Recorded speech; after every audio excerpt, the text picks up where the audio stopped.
वास्तविक जीवन के वास्तविक हीरो होते हैं जो हमारी जीवन की रक्षा करते हैं। नमस्कार, स्वागत है आपका एमपी न्यूज़ के खास कार्यक्रम हीरोज ऑफ एमपी में। और आज हमारे साथ में है real life hero doctor A K. Dwivedi sir. स्वागत है आपका हमारे शो में। और सबसे पहली चीज़ तो पूरी जनता जानना चाहती है कितनी रिलैक्सिंग अभी की सिचुएशन लग रही है, कितना अच्छा फील हो रहा है। अभी कोविड नहीं है, कोविड के जो केसेस थे इतने कम हो गए हैं, कैसा फील होता है अभी आपको? थैंक यू, नमस्कार। रियली बहुत अच्छा फील हो रहा है, बतौर डॉक्टर भी बहुत अच्छा फील हो रहा है, बतौर ह्यूमन बीइंग भी बहुत अच्छा फील हो रहा है। लोगों को इतनी ज़्यादा उत्सुकता थी, इतनी ज़्यादा समस्याएं थी, लोगों को लगता था कि इससे कब निजात मिलेगा, कब हम बाहर आ सकेंगे, कब हमारा मास्क हटेगा, कब हमारी स्वतंत्रता जो गुलामी की ओर आ रही थी वो हम कब स्वतंत्रता से घूम पाएंगे। तो मध्य प्रदेश में हमारे मुख्यमंत्री जी ने ऐसा बोला कि अभी आप भीड़ में जा सकते हैं, अभी आप स्वतंत्र हैं। लेकिन मैं आपके माध्यम से लोगों को ये मैसेज भी देना चाहूँगा कि चूँकि कोरोना एक बीमारी है तो हमको उसका ध्यान रखना है। अगर आपको किसी भी प्रकार का लक्षण आता है तो आपको तुरंत चिकित्सक को बताना चाहिए। अगर आपको खांसी है, बुखार है, कोई भी श्वास की परेशानी हो रही है, SpO2 कम आ रहा है, तो आप नज़दीकी डॉक्टर को अवश्य मिलिए। बहुत अच्छी बात है, कोरोना के केसेस नहीं आ रहे हैं, लेकिन हमको जिम्मेदारी निभाना है और कोरोना को वापस आने से बचाना है। क्या बात है, कोरोना को वापस आने से बचाना है और जो कोविड प्रोटोकॉल्स है उसे फॉलो करना है। Yes. Sir, homeopathy as an homeopathy कितने ज़्यादा चैलेंजेस आपके सामने आ रहे थे, क्योंकि पेशेंट्स जो थे वो बहुत ज़्यादा रेस्टलेस हो रहे थे, उनके दिमाग में बहुत ज़्यादा कन्फ्यूजन थे। उस टाइम पे क्या क्या चैलेंजेस आपके सामने आए, कैसे उन चैलेंजेस को आपने ओवरकम किया? कोविड टाइम में तो बहुत सारा चैलेंजेस थे और हमने हर तरह के केसेस देखा। ऐसे लोग जो अस्पताल में एडमिट थे, ऐसे लोग जो घर पे थे, जिनकी उम्र 80 साल 82 साल थी, उनको भी हमने घर पे ट्रीट किया। ऐसे लोग जो अस्पताल में एडमिट हो गए और 10, 12, 15 दिन, 20 दिन, 25 दिन एडमिट होने के बाद भी ठीक नहीं हुए, तब हमने अस्पताल में होम्योपैथिक दवाइयाँ अवेलेबल कराई और वहाँ से डिस्चार्ज होकर के आए। कई पेशेंट तो ऐसे थे जिन्हें डिस्चार्ज होने के बाद काफ़ी कमजोरी लग रही थी, सांस लेने की परेशानी लग रही थी। हमने उसके बाद उनको होम्योपैथिक दवाई दिया और वो पूरी तरह से स्वस्थ हुए। अगर मैं सेकेंड वेव की बात करूं तो सेकेंड वेव अलग था और फर्स्ट वेव अलग था। सेकेंड वेव में सब लोग ऑक्सीजन के लिए परेशान होते रहे, ऑक्सीजन नहीं थी अस्पतालों में, और होम्योपैथिक दवाइयाँ ऑक्सीजन सैचुरेशन लेवल बढ़ाने में काफ़ी अच्छा कारगर साबित हो रही थी। तो लोगों को हमने ऑक्सीजन लेवल बढ़ाने में हेल्प किया। और अगर मैं फर्स्ट वेव की बात करूं तो फर्स्ट वेव में फियर बहुत ज़्यादा था, लोग बहुत ज़्यादा डरे हुए थे। तो डर को कम करने के लिए भी होम्योपैथिक में दवाइयाँ थी, तो हमने डर का भी लोगों का इलाज किया। और जो आयुष मंत्रालय ने एडवाइजरी जारी किया था आर्सेनिक एल्बम, उसने बहुत अच्छा कार्य किया। और जो मीटिंग हुई थी, चूँकि मैं उसका हिस्सा भी था, तो मुझे और ज़्यादा प्रसन्नता हुई। इसके साथ मैं ये बताना चाहता हूँ कि सेंट्रल जेल में 2500 कैदियों को हमने 2500 डोज दिया था होम्योपैथी का, और उन कैदियों को संक्रमण नहीं हुआ कोरोना का। 6 महीने बाद वहाँ के सुपरिंटेंडेंट ने हमको सर्टिफिकेट भी प्रदान किया कि उनको कोई कोरोना नहीं हुआ। तो 2500 लोगों को एक ही क्लोज्ड कैंपस में होम्योपैथिक दवाई दिया और उनको संक्रमण नहीं हुआ, जबकि 40 अन्य कैदी जिन्होंने होम्योपैथी नहीं खाया था उनको संक्रमण हुआ था। तो एक बहुत बड़ा ये पॉजिटिव रिजल्ट है, सच है ये। जी सर, कई लोगों को काफ़ी ज़्यादा मत होता है होम्योपैथी, आयुर्वेदा, एलोपैथी को लेके। कई ज़्यादा लोग मतलब डरे हुए भी रहते हैं कि यार होम्योपैथी असर करेगी नहीं करेगी। इसके बारे में सर आपका क्या ओपिनियन है, आपकी क्या राय है?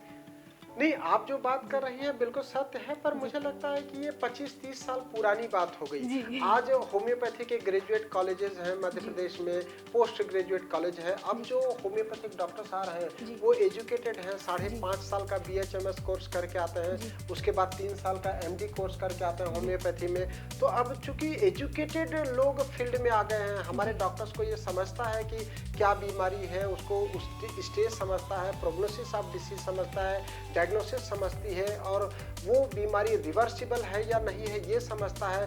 कई बार ऐसा होता है कि पेशेंट का बीमारी का जो स्टेज होता है वो दवाइयों से ठीक होने से आगे बढ़ गया होता है, उसको सर्जरी की आवश्यकता होती है, लोग उसके लिए भी होम्योपैथी जबरदस्ती खाना चाहते हैं। तो मैं ऐसे लोगों को ये समझाइश देना चाहूँगा आपके माध्यम से कि बीमारी का एक स्टेज होता है, उस स्टेज तक वो है तब तक दवाई से ठीक हो सकती है। अगर वो स्टेज को क्रॉस कर चुकी होती है तो दवाई से ठीक नहीं हो सकती है, जिसको इनक्योरेबल डिसीज या वन साइडेड डिसीज या सर्जिकल डिसीज माना जाता है। तो आप उसके लिए जबरदस्ती मत करिए। जैसे मैं एक एग्जाम्पल आपको बताता हूँ, अगर किडनी की पथरी 5, 6, 8 या 10 mm का है तो वो होम्योपैथिक दवाई से निकल सकती है पेशाब के रास्ते से, उसके लिए कोई सर्जरी की आवश्यकता नहीं है।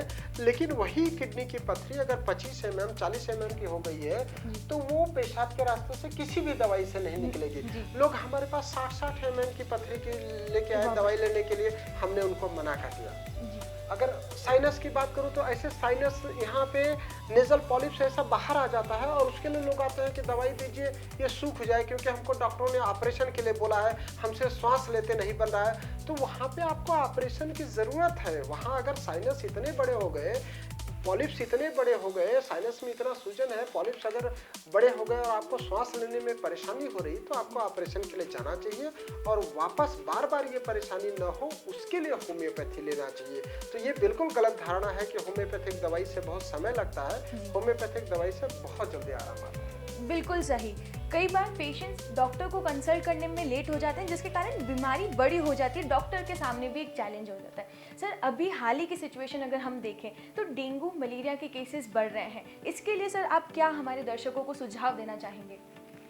डेंगू में हमने बहुत काम किया। डेंगू में हमारे पास ऐसे पेशेंट आए जो 7 दिन 8 दिन से अस्पतालों में एडमिट थे और वहाँ पे एडमिट होने के बाद, जब एडमिट हुए थे तो 1.5 लाख 2 लाख प्लेटलेट था। डेंगू पॉजिटिव होने के बाद जब 7 दिन 8 दिन एडमिट रहे तो अस्पताल में रहते रहते उनका प्लेटलेट 20,000 आ गया और जब हमारे यहाँ से दवाई लेके गए तो अगले दिन ही उनका प्लेटलेट 60,000 और 80,000 हो गया और उसके नेक्स्ट डे डिस्चार्ज हो गए। और वहीं कई सारे पेशेंट जो घर पे ही रहते हुए होम्योपैथिक दवाई लिया तो उनको भर्ती होने की ज़रूरत ही नहीं पड़ी।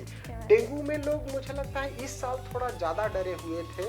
कोरोना में चूंकि डेथ बहुत ज़्यादा हो गई थी तो लोगों को लगा कि हमको जल्दी अस्पताल में एडमिट हो जाना चाहिए, अस्पताल में नहीं जाएंगे तो मर सकते हैं या बीमारी बढ़ सकती है। तो कभी कभी हमको ज़्यादा डर भी परेशानी का कारण बन जाता है। अगर आपका प्लेटलेट डेंगू में 50,000 के ऊपर है तो बहुत ज़्यादा डरने या घबराने की बात नहीं है। 50,000 के नीचे या 20,000 के नीचे, स्पेशली 10,000 के नीचे जब प्लेटलेट आ जाता है तो किसी भी अंग से ब्लीडिंग हो सकती है। यूरिन में ब्लड आ सकता है, स्टूल में ब्लड आ सकता है, खांसी में ब्लड आ सकता है, तब आपको अस्पताल की ज़रूरत पड़ती है। लेकिन इस बार लोग 1.5 लाख 2 लाख में ही एडमिट हो गए। अच्छी बात है, लोगों का मेडिक्लेम था, अस्पताल में आराम किया। मुझे बताया लोगों ने कि अस्पताल में आराम किया सर, मेडिक्लेम था अपना तो, और अच्छे होके घर आ गए। तो ये एक अच्छी सुविधा है, अस्पताल में आराम करना और मेडिक्लेम का फ़ायदा उठाना अच्छी बात है। पर मुझे लगता है जहाँ ज़रूरत है वहीं अस्पताल में एडमिट होना चाहिए। सर, कोविड के दौरान आप भी हमेशा तत्पर रहे, सेवा पथ पर हमेशा रहे, उस दौरान कभी आपको डर नहीं लगा कि मैं कोविड पॉजिटिव हो गया? तो इसके बारे में क्या कहना है आप हमारे दर्शकों को, क्या कहना रोज ही डर लगता था। मेरे से ज़्यादा तो मेरे घर वाले डरते थे, मेरी वाइफ, मेरी बेटी। वो लोग बोलते थे कि पापा आप घर जा रहे हो, घर से बाहर जा रहे हो, पता नहीं कोविड कब लेके आओगे। और पक्का है आप ही लेकर के आओगे कोविड, क्योंकि आप ही जा रहे हो और आप तो पेशेंट भी देख रहे हो, आप तो मान ही नहीं रहे हो। मतलब घर वाले लगातार मुझे बोलते रहते थे, पर मैं बोला नहीं, और भी लोग तो काम कर रहे हैं। पुलिस वाले काम कर रहे थे, प्रशासन के लोग काम कर रहे थे, नगर निगम के लोग काम कर रहे थे। ऐसे डॉक्टर्स जो सरकारी अस्पताल में थे वो काम कर रहे थे, हमारी सिस्टर्स नर्सें जो काम कर रही थी, वार्ड बॉय काम कर रहे थे, स्वीपर्स काम कर रहे थे अस्पताल में। बहुत बड़ा तबका जो फील्ड में काम कर रहा था। तो मैंने घर वालों को ये समझाया कि जब इतने सारे लोग काम कर रहे हैं तो हमें काम करना चाहिए, और हमने कार्य किया। बहुत सारे मरीजों को भी देखा। हमारा सेंटर को कलेक्टर ने 10 अप्रैल 2020 से ही ग्रीन श्रेणी का अस्पताल घोषित कर दिया था। तो हम यहाँ आकर के बैठते थे, जो भी मरीजों को हेल्प हो सकता था वो हमने किया। और ऊपर वाले की बड़ी कृपा है, ना हम संक्रमित हुए ना हमारा पूरा परिवार संक्रमित हुआ। उसमें निश्चित रूप से होम्योपैथी की आर्सेनिक एल्बम का बहुत बड़ा रोल था। हम लोग गर्म पानी में आर्सेनिक एल्बम लेते थे, गर्म दूध में हल्दी लेते थे और गर्म पानी पीते थे। तो ऊपर वाले की कृपा है, कोई संक्रमित नहीं हुआ। डर तो था, डर तो था। डर सब में बना हुआ था। कोरोना का डर हर सब वो खौफ हर एक इंसान ने महसूस किया है। सर इसी के साथ ही मैं चाहूँगी कि आप हमारे दर्शकों को कोई मैसेज दें आपका।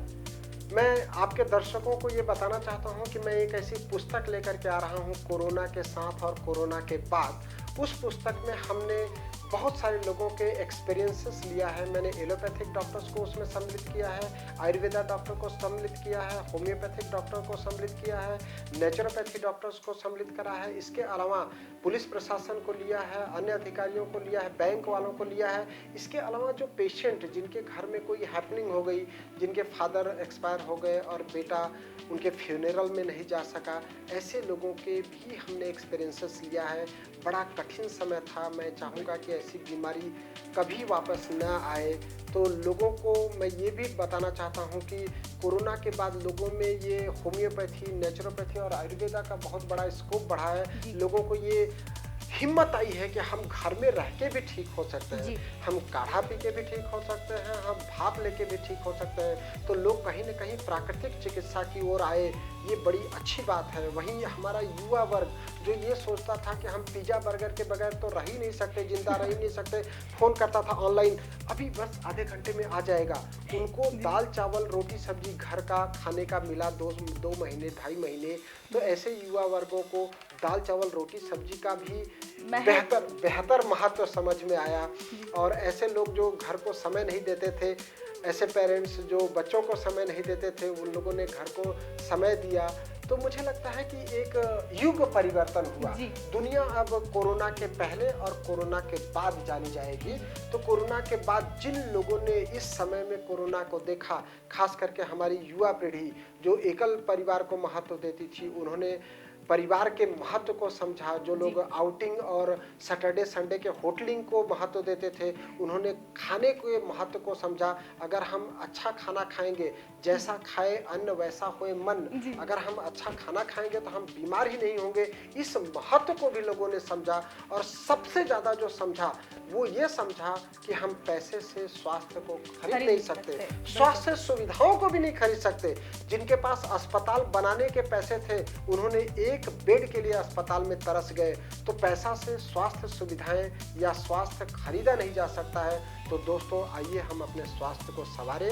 अगर हम अंदर से स्वस्थ होंगे, सुखी होंगे, तो हम प्रसन्न होंगे, हमारे चेहरे का भाव लोगों को दिखाई देगा, हमारे चेहरे पे रौनक होगी, जैसा ऋषि मुनियों में दिखता था, जो योग करते थे, प्राणायाम करते थे, ध्यान करते थे। तो मैं आपके द्वारा लोगों को ये मैसेज देना चाहता हूँ, खास करके युवा पीढ़ी को, कि आप योग के महत्व को समझिए, ध्यान करिए, प्राणायाम करिए।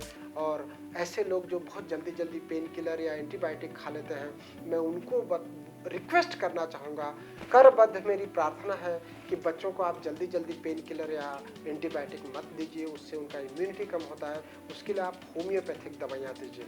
होम्योपैथिक दवाई अगर आप बच्चों को देते हैं तो बच्चे जल्दी बीमार ही नहीं पड़ते हैं। उनको सर्दी खांसी बुखार ये बार होना ही बंद हो जाता है। तो बच्चों के लिए आप होम्योपैथिक यूज़ करिए। Thank you so much sir हमारे साथ शो में बने रहने के लिए। आपसे बात करके कोविड काल में जो नेगेटिविटी जो थी उसको ना देखते हुए जो पॉजिटिव एस्पेक्ट थे वो हम हमारे दर्शकों को बताने के लिए बहुत बहुत शुक्रिया। जैसा कि सर ने कहा, कोविड काल में हम सब ने सिर्फ नेगेटिविटी की तरफ ध्यान दिया, लेकिन किसी ने ये ध्यान नहीं दिया कि हम लोगों ने हमारे घर वालों के साथ कितना अच्छा टाइम स्पेंड करा। हम लोगों ने हमारी हेल्थ, योगा जैसी चीज़ों को अपनाया अपने जीवन में, जो हमारे स्वास्थ्य को, हमारे जीवन को एक बहुत अच्छा रूप देने के लिए एक बहुत इंपॉर्टेंट रोल प्ले करती है। इसी के साथ ही मैं लेती हूँ आपसे अलविदा। नमस्कार।